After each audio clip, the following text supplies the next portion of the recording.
जब भी ये रिज्यूमे जाता है एचआर के पास या एम्प्लॉयर जो भी इसको स्क्रूटनाइज करता है, वो सिर्फ 7 सेकंड उसके अंदर लगाता है। 7 सेकंड, ओनली 7 सेकंड्स।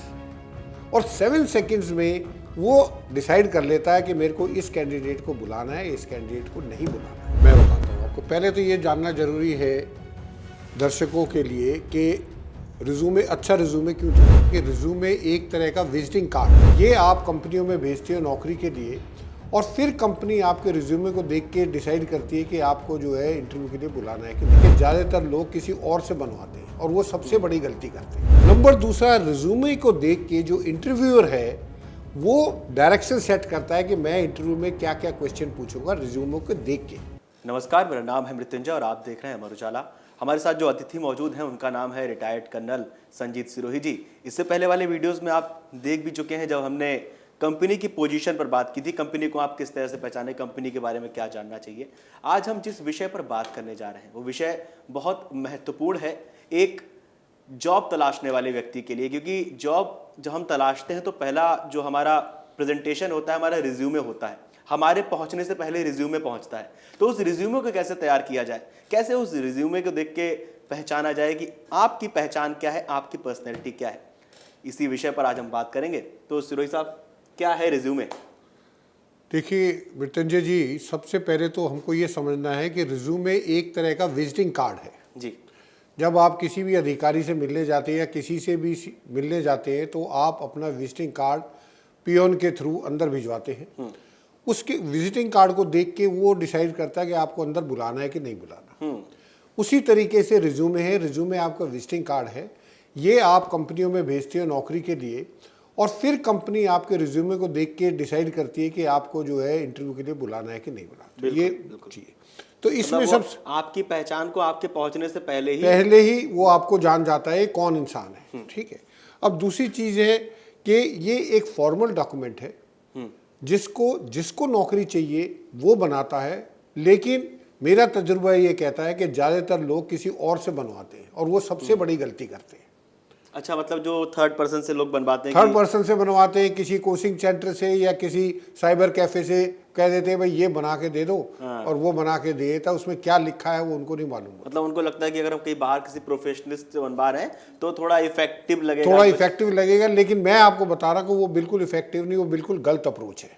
मैं बताऊंगा क्या अप्रोच ठीक है। और उसके बाद जो है, जो भी आपकी क्वालिफिकेशन है, एजुकेशन है, स्किल्स हैं, टैलेंट है, आपकी कैपेबिलिटी, वो सारी के सारी उसके अंदर आइटमाइज किया जाती है। तो ये होता है रिज्यूमे जी। इसकी रिक्वायरमेंट क्या होती है रिज्यूमे के लिए? रिज्यूमे क्यों जरूरी है? हाँ, अगर रिक्वायर्ड क्यों है ये? अगर जो ये सुनने वाले, देखने वाले इस चीज को समझ जाएंगे तो वो ये इस चीज को भी समझ जाएंगे कि रिज्यूमे, सवाल ये कि रिज्यूमे रिक्वायर्ड क्यों है और इसकी रिक्वायरमेंट क्या है, दोनों सवाल दोनों मैं आपको जवाब दूंगा। सबसे पहले जो है रिज्यूमे की जरूरत क्यों है, पहले हम समझते हैं एम्प्लॉयर के नजरिए से। एम्प्लॉयर के पास दिन में हजारों रिज्यूमे आते हैं। हर रिज्यूमे वाले को वो इंटरव्यू पे नहीं बुला सकता, तो वो क्या करता है, उनकी शॉर्ट लिस्टिंग करते। तो पहली रिक्वायरमेंट रिज्यूमे की ये है कि शॉर्ट लिस्टिंग के लिए की जाए। नंबर दूसरा, रिज्यूमे को देख के जो इंटरव्यूअर है वो डायरेक्शन सेट करता है कि मैं इंटरव्यू में क्या क्या क्वेश्चन पूछूंगा रिज्यूमे को देख के। ठीक है। ये तो दोनों चीजें मैंने आपको बता दी एम्प्लॉयर के नजरिए से। अब हम लेते जो कैंडिडेट है या इंटरव्यूई है वो उसके लिए क्या करता है। तीसरी चीज, रिज्यूमे भेजोगे तभी आपकी इंटरव्यू कॉल आएगी। बिल्कुल ठीक है। विजिटिंग कार्ड है आपका, विजिटिंग कार्ड है। नंबर चौथा, आपकी जो एडवर्टीजमेंट है वो, जैसे बड़े बड़े पोस्टर लगते हैं, बैनर लगते हैं, वो एडवर्टीजमेंट करते हैं, मार्केटिंग। ये जो रिज्यूमे है ये आपकी मार्केटिंग कर रहा है। ये आपको बाकी लोगों को बता रहा है कि ये आदमी कौन है, इसके अंदर क्या क्या खूबियां हैं, ताकि लोग जो है आपको इंटरव्यू के लिए बुलाएं। उसके बाद है ये काम आता है, जैसे हमने पिछली बार डिस्कस किया था पर्सनैलिटी मैपिंग में, कि हम जो है अपने बारे में पता करें। और फिर हमने डिस्कस ये भी किया था कि जॉब के बारे में हमें पता होना चाहिए। तो जब इन दोनों को आप मैच करके अपनी जॉब की रिक्वायरमेंट और अपनी पर्सनैलिटी को मैच करके जब आप रिज्यूमे में पेश करते हो तो आपके चांसेस बढ़ जाते हैं सक्सेसफुल होने के। क्वालिटी रिज्यूमे, हाँ जी। रिज्यूमे की क्वालिटी कैसे तय की जाए? और आपने जो अभी बताया था शॉर्ट लिस्टेड करते हैं जब कोई रिज्यूमे पहुंचता है, तो किन पैमानों पे शॉर्ट लिस्ट किया जाता है? मैं बताता हूँ आपको। पहले तो ये जानना जरूरी है दर्शकों के लिए कि रिज्यूमे, अच्छा रिज्यूमे क्यों जरूरी है। हाँ, ठीक है, उसके लिए ये है कि अच्छा रिज्यूमे आपको गारंटी नहीं देता कि आपको जॉब लग जाएगी, लेकिन जो खराब रिज्यूमे उसकी गारंटी है कि आपकी जॉब नहीं लगेगी। नंबर 1। नंबर 2, रॉकपोर्ट एक इंस्टीट्यूट है अमेरिका में, उन्होंने रिसर्च करी और उन्होंने बताया कि हर 200 रिज्यूमे जो आते हैं उसमें से सिर्फ एक इंसान को इंटरव्यू के लिए बुलाया जाता है। तो आप 200 अंदाजा में से लगा एक। सकता हैं 200 में से सिर्फ एक इंटरव्यू, इसका मतलब 0.5% चांसेस हैं आपके कि आपके रिज्यूमे से आपको बुलाया जाएगा। तो इसलिए अच्छा रिज्यूमे बनाना जरूरी है। नंबर 3 चीज जो मैं आपको पहले बता रहा था, लोग औरों से बनवाते हैं। जब भी ये रिज्यूमे जाता है एचआर के पास या एम्प्लॉयर जो भी इसको स्क्रूटनाइज करता है, वो सिर्फ 7 सेकंड उसके अंदर लगाता है। 7 सेकंड। Only 7 seconds. और 7 सेकंड्स में वो डिसाइड कर लेता है कि मेरे को इस कैंडिडेट को बुलाना है, इस कैंडिडेट को नहीं बुलाना है। तो इसका मतलब ये हुआ कि रिज्यूमे, अच्छे रिज्यूमे की क्वालिटी या अच्छी क्वालिटी का रिज्यूमे बनाना बहुत जरूरी है। अब क्यों जरूरी है ये तो मैंने आपको मेन चीजें बता दी। अभी सबसे पहले अगर आपका अच्छा रिज्यूमे है तो आपका फर्स्ट इंप्रेशन बहुत अच्छा पड़ेगा। नंबर 1। जैसा आपने खुद बताया कि रिज्यूमे जो है आपसे पहले मिल जाता है इंटरव्यूअर को, तो इंटरव्यूअर से पहले वो पहुंच जाता है। तो अगर आपसे पहले पहुंच गया और आपका इंप्रेशन अच्छा पड़ गया, तो आप ये सोचो कि 30 से 40% की जंग आपने जीत ली। आधी जंग तो 30 से 40% या 50% जंग आप जीत चुके हैं। सिर्फ आपको उस आदमी को अब ये कन्विंस कराना है कि मैं अच्छा इंसान हूं। नंबर चीज ये है कि जो बेस रिज्यूमे के बेस पे आप जो है अपने आप को डायरेक्शन सेट करते हो। फॉर एग्जाम्पल, अगर मैं रिज्यूमे में कोई हॉबी लिख रहा हूं, उस हॉबी से मेरे को क्वेश्चन पूछे जाएंगे। बिल्कुल। तो रिज्यूमे से अच्छा रिज्यूमे अगर लिखोगे तो आपका डायरेक्शन आपके हित में होगा और आप उसको सही तरीके से कामयाबी से क्वेश्चंस का जो है जवाब दे सकते हो। लेकिन फिर मैं आपको बताऊंगा कि 90%, मेरा तजुर्बा यह कहता है कि 90% लोग ऐसे हैं जो कि रिज्यूमे अपना नहीं बनाते हैं। नंबर 1। नंबर 2, हर नौकरी के लिए, अलग अलग नौकरी के लिए एक ही रिज्यूमे बना देते हैं। जहां पे भी नौकरी निकली वहां पे वही भेज दिया। मतलब अलग अलग कंपनीज के लिए एक एग्जैक्टली क्योंकि जैसा हमने पिछले वीडियो में डिस्कस किया था, हर जॉब की रिक्वायरमेंट अलग है, हर कंपनी की रिक्वायरमेंट अलग है। तो आपका रिज्यूमे कंपनी और जॉब की रिक्वायरमेंट को मद्देनजर रखते हुए आपने रिज्यूमे बनाना है। तो इसलिए अच्छा रिज्यूमे बनाना जरूरी है। अच्छा, जो टॉप क्वालिटी रिज्यूमे की आपने बात की, जो रिज्यूमे का अगर स्ट्रक्चर कैसे रखा जाए, किस तरह से उसको स्ट्रक्चर किया जाता है, फोटो, अपना नाम, एड्रेस, क्या क्या चीज़ें रिज्यूमे में होनी चाहिए, एक टॉप क्वालिटी रिज्यूमे कैसे बनाया जा सकता है? देखिए, वैसे कोई रिज्यूमे का कोई ऐसा फॉर्मेट नहीं है, स्ट्रक्चर नहीं है, नहीं मतलब कहीं लिखा हुआ नहीं है कि ये होना चाहिए, ये आइडियल स्ट्रक्चर हाँ, है। ये ऐसा कुछ नहीं है। लेकिन मैं जो अपना जो तजुर्बा बताता हूँ, सबसे पहले आपका नाम आना चाहिए, उसके बाद आपका एड्रेस आना चाहिए, तीसरी लाइन में ये सेंटर में आने चाहिए, और तीसरी लाइन में आपका जो है कॉन्टैक्ट नंबर और आपका ईमेल आना चाहिए। मतलब अगर देखा जाए ये एक पेपर है रिज्यूमे के लिए, तो यहाँ से अपना नाम, सेंटर में आपका नाम, उसके नीचे आपका एड्रेस, और तीसरी लाइन में आपका कॉन्टैक्ट नंबर और आपका ईमेल आईडी। ठीक है। ठीक है। उसके बाद नीचे लेवल पे आपका करियर ऑब्जेक्टिव, उसके बाद आना चाहिए आपकी एजुकेशन क्वालिफिकेशन, उसके बाद आना चाहिए आपका वर्क एक्सपीरियंस। मतलब ये इधर साइड से होने के बाद सेंटर, जैसे ये यहाँ से नाम हो गया, ऑब्जेक्टिव इधर आ गया, फिर नहीं, हाँ, इसका ऐसा है, नाम, address, contact number, email ID, career objective centre में। ठीक है। उसके बाद फिर यहाँ से आप शुरू करेंगे नेक्स्ट कॉलम्स, ठीक है। जिसमें आपका एजुकेशन आ जाएगा, वर्क एक्सपीरियंस आएगा, आपकी एक्स्ट्रा करिकुलर एक्टिविटीज़ आ जाएंगी, आपका इंटरेस्ट और हॉबीज़ आ जाएंगी, आपका जो है स्किल्स का आ जाएगा, आपने क्या क्या प्रोजेक्ट किए, आपका क्या क्या एक्सपीरियंस है। इस तरीके से आपने, ये एक फॉर्मेट जो है मैं सजेस्ट करता हूँ। ठीक है।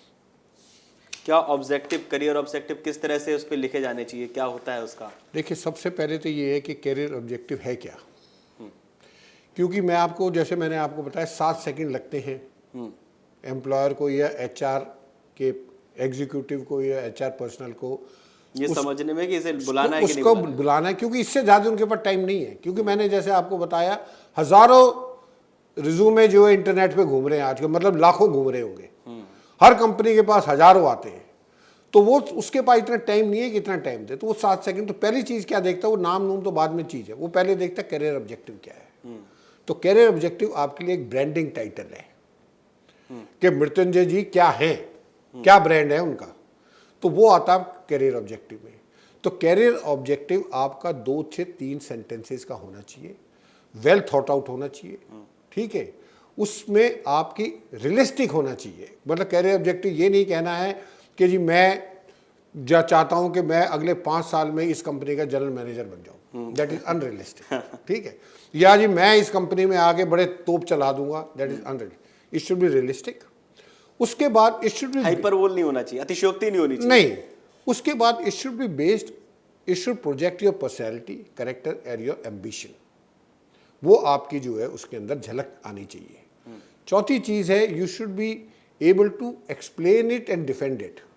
मैं आपको बताता हूँ, क्योंकि ज़्यादातर जो लोग, जैसे मैंने आपको बताया 90% लोग जो है बाहर से बनवाते हैं या औरों से बनवाते हैं।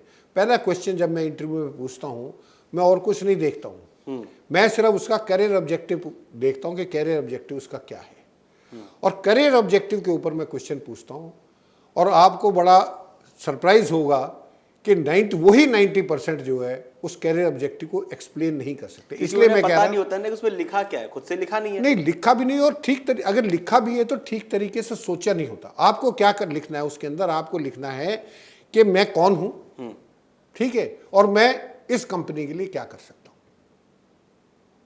मेरी रिक्वायरमेंट क्या है यहाँ। मेरी रिक्वायरमेंट नहीं है, कंपनी की रिक्वायरमेंट में किस तरीके से पूरा करोगे। अगर आपको पहली वीडियो ध्यान हो मृत्युंजय जी, जिसमें इन्हें बताया था कि कोई भी जॉब 2 यूनिवर्स में होता है, एक इंडिविजुअल यूनिवर्स में, एक एम्प्लॉयर यूनिवर्स में। बिल्कुल। जब आप एम्प्लॉयर यूनिवर्स की जरूरत पूरा करते तभी आपको नौकरी मिलती है। अगर आप अपनी रिक्वायरमेंट पूरी करोगे तो कोई नौकरी नहीं देगा आपको जी।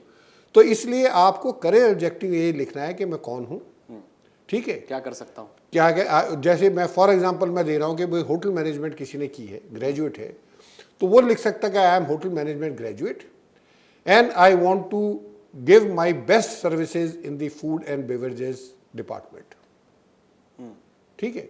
अगर इसको जो मैंने बोला बेस्ट सर्विस, अगर इसको और थोड़ा टेंजिबल बना के लिखोगे तो और ज़्यादा पर। तो कैरियर ऑब्जेक्टिव बहुत ज़रूरी है, ये सोच समझ के लिखना चाहिए। और ये कैरियर ऑब्जेक्टिव आपका डिपेंड करता है जॉब रिक्वायरमेंट के ऊपर और आपकी जो पर्सनैलिटी मैपिंग या जो सेल्फ असेसमेंट कहते हैं उसके बेस पे आपको बनाना चाहिए। अच्छा, आप जैसे इंटरनेशनल इंटरव्यू स्किल्स ट्रेनर हैं, हाँ जी, हजारों इंटरव्यूज आपने किए होंगे अब तक अपने करियर में, सबसे पहला इंप्रेशन आपका ऑब्जेक्टिव पे ही जाता है कि दूसरा, और कि जैसे आपने बोला कि 7 सेकंड का जो समय होता हाँ है जी। एचआर के पास जब जाता है, तो वो 7 सेकंड में एचआर कहाँ, यहाँ देखता है, इधर देखता मैं है, बताया क्या ना, देखता है? 7 सेकंड में वो कैरियर ऑब्जेक्टिव देखता है। अच्छा, पहला जो बाकी जो चीज़ें मैं इंटरव्यू के लिए रख लूंगा, क्योंकि मुझे शॉर्टलिस्ट, जैसे मैंने आपको बताया ना, रिज्यूमे की जरूरत क्यों पड़ती है। रिज्यूमे की जरूरत पड़ती है क्योंकि मैं एचआर का बंदा हूँ, मेरे पास 1001 जॉब है जिसके लिए 1000 लोगों ने अप्लाई किया है। तो उस 1000 में से मेरे को जो है समझ लो 100 बुलाने, 50 लोग बुलाने, तो 50 लोग मैं किस बेस पे बुलाऊंगा, क्योंकि क्वालिफिकेशन जो उनकी है वो तो सबकी है, एलिजिबिलिटी तो सब है, तभी इन्होंने अप्लाई किया है। बिल्कुल। अगर वहाँ पे लिखा है ही शुड बी ग्रेजुएट, तो वो ग्रेजुएट होगा, उसने लिखा है। लेकिन उसके कैरियर ऑब्जेक्टिव से मैं उसको जो है इंटरव्यू के लिए कॉल करूँगा। बाकी जो क्वेश्चंस मेरे हैं, चाहे वो एजुकेशन से रिलेटेड हो, चाहे हॉबीज से रिलेटेड हो, चाहे वर्क एक्सपीरियंस से हो, चाहे प्रोजेक्ट से हो, चाहे स्किल से हो, वो सारे के सारे मैं इंटरव्यू के लिए रख लूँगा। मतलब ऑब्जेक्टिव से पता चल जाता है कि ये कौन है और हमें ज़रूरत इसकी है या नहीं है। बिल्कुल। और क्या कुछ नोटिस किया जाए? आपने बताया कि बाकी सब चीज़ें तो हम बाद में छोड़ देते हैं, बाई चांस अगर सेकंड ऑप्शन रखा जाए तो वो सेकंड ऑप्शन क्या होता है? सेकंड ऑप्शन 7 चलो, सेकंड। ऑब्जेक्टिव आपको पसंद आ गया। हाँ, ऑब्जेक्टिव आपको पसंद आ बस गया। मुझे अगर पसंद, क्योंकि 7 सेकंड में सिर्फ मैं ऑब्जेक्टिव ही देख सकता हूँ, इससे ज़्यादा मैं नहीं देख सकता हूँ। अच्छा। हाँ, तो 7 सेकंड में मैं जो है उसको 7 लगा लो, चलो 7 तो मैं एक उसकी रिपोर्ट की जो आइस रिसर्च इंस्टीट्यूट है उसकी मैं बात बता रहा हूँ। लेकिन वैसे मैं अगर 10 सेकंड भी हो, 15 सेकंड भी हो, तो वो जो है आजकल एक और चीज़ बताऊँ आपको, आजकल एप्लीकेंट ट्रैकिंग सिस्टम लगाया हुआ है कंपनियों ने। ये क्या होता है?